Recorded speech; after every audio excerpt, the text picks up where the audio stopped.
So, hello po guys. Magluluto po tayo ng buslugan ng niling tawid. Luya, sibuyas, tapos panto kakansat, laya, tapos piyas. Yes.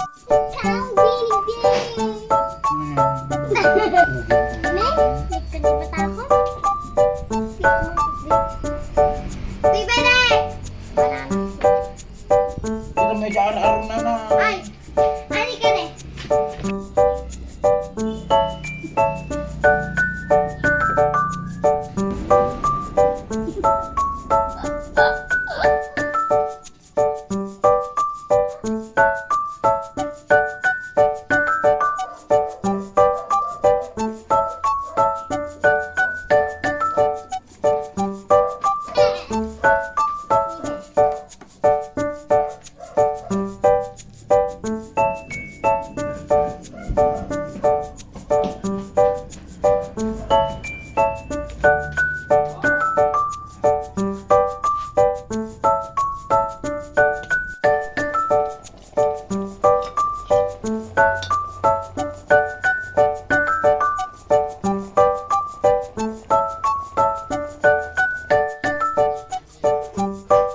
So, luto na.